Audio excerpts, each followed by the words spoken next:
عبداللہ بن عمر رضی اللہ عنہ کہتے ہیں کہ ایک سفر میں رسول اللہ صلی اللہ علیہ وسلم ہم سے پیچھے رہ گئے، پھر آپ ہمارے قریب پہنچے تو عصر کی نماز کا وقت ہو چکا تھا یا تنگ ہو گیا تھا اور ہم وضو کر رہے تھے۔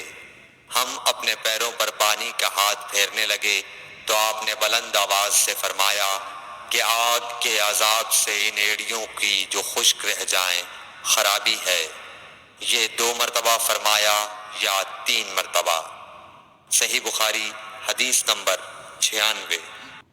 رسول اللہ صلی اللہ علیہ وسلم نے فرمایا کہ 3 شخص ہیں جن کے لیے دگنا اجر ہے، ایک وہ جو اہل کتاب سے ہو اور اپنے نبی پر اور محمد صلی اللہ علیہ وسلم پر ایمان لائے، دوسرے وہ غلام جو اپنے آقا اور اللہ دونوں کا حق ادا کرے، اور تیسرے وہ آدمی جس کے پاس کوئی لونڈی ہو جس سے شباشی کرتا ہے اور اس کو تربیت دے تو اچھی تربیت دے، تعلیم دے تو عمدہ دے، پھر اسے آزاد کر کے اس سے نکاح کر لے تو اس کے لیے دگنا اجر ہے۔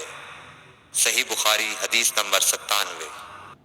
نبی صلی اللہ علیہ وسلم ایک مرتبہ عید کے موقع پر مردوں کی صفوں میں سے نکلے اور آپ کے ساتھ بلال رضی اللہ تعالیٰ عنہ تھے۔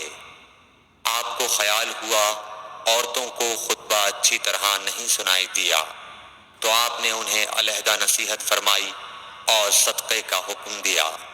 یہ بات سن کر کوئی عورت بالی اور کوئی عورت انگوٹھی ڈالنے لگی، اور بلال رضی اللہ تعالیٰ عنہ اپنے کپڑے کے دامن میں یہ چیزیں لینے لگے۔ صحیح بخاری حدیث نمبر 98۔ حضرت ابو ہریرہ رضی اللہ تعالیٰ عنہ نے عرض کیا، یا رسول اللہ، قیامت کے دن آپ کی شفاعت سے سب سے زیادہ سعادت کسے ملے گی؟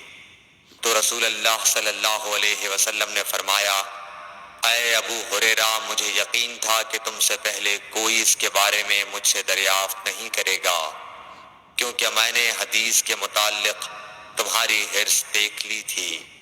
سنو، قیامت کے دن سب سے زیادہ فیضیاب میری شفاعت سے وہ شخص ہوگا جو سچے دل سے یا سچے جی سے لا الہ الا اللہ کہے گا۔ صحیح بخاری حدیث نمبر 99۔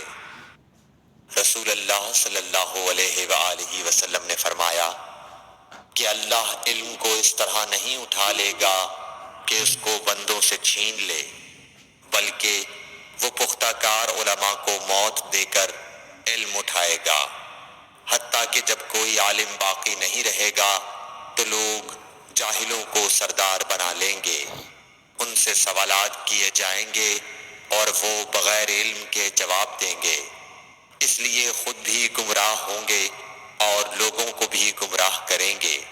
صحیح بخاری حدیث نمبر 100۔